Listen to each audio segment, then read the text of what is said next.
Hey guys, welcome back to Coffee and Questions. I'm so glad you could join us today as we continue our look at Easter and all things Eastery. And one of the things that I told you last week we were going to talk about it is the Easter egg. And there's nothing that's become more ingrained in culture's mind about Easter than the Easter egg, perhaps beyond the Easter bunny. But of course, as Christians, we understand that Easter is obviously not about eggs or bunny rabbits or things like that. It's about Jesus' death on the cross and his resurrection that brings us new life and repairs the relationship that was broken with God. And but the egg has become just a very key symbol that's been utilized in Easter, and so many question, where did it come from?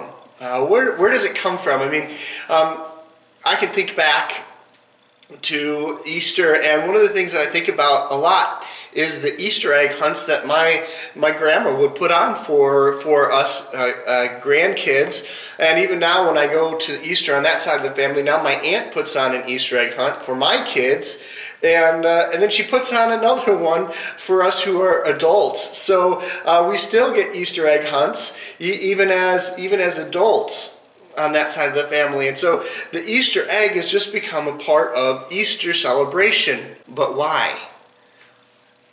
What does Easter have to do, or what does Easter eggs have to do with Easter? It's a good question. Of course, eggs have been important to civilization for a very, very long time.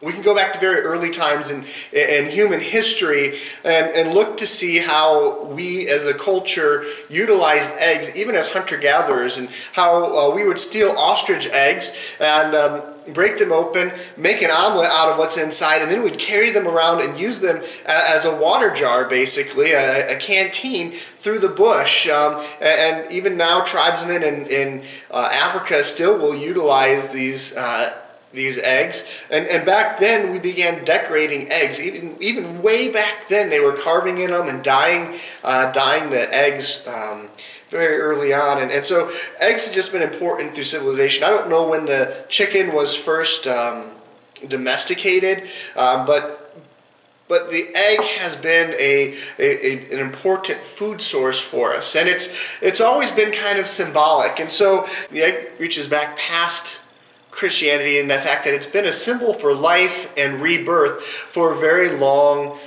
time. And when did we first start dyeing them?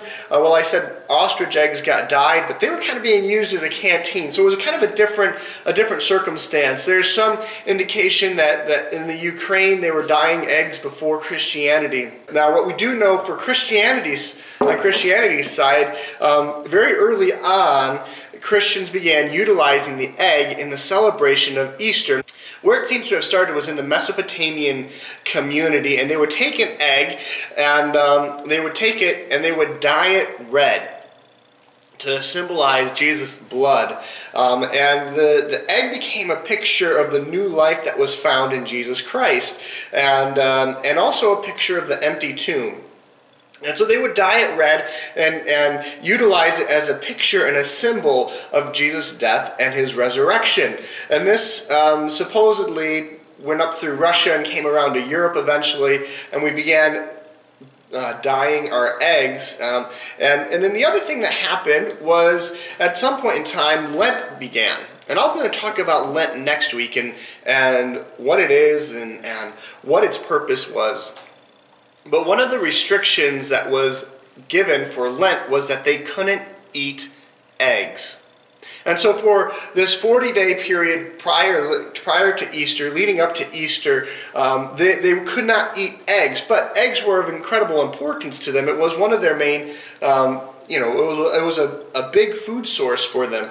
And so they would boil eggs to make them last as long as they could, because they didn't have a refrigerator. And because eggs were so important and people really enjoyed eggs, as we still do to this day, what they began to do was they would dye them and then begin giving them to each other on Easter morning as part of just kind of the celebration of Easter, and also kind of the celebration that Lent was done. And so it became a tradition to dye eggs and to give them as gifts to each other on Easter morning. So, of course, you can see once you start having dyed eggs being given away as gifts, you can see that it just begins to develop. Instead of being eggs that are given in a basket to each other on Sunday morning, it becomes a game to find eggs that are hidden, and we begin associating other creatures with it, other things with it, like the bunny rabbit that I talked about last week, how that was a symbol of Jesus as well. And other cultures use other animals, by the way, like cuckoo bird or fox or things like that. We use a bunny rabbit. And it became another symbol for how Jesus died and came back to life and now offers new life to all of us.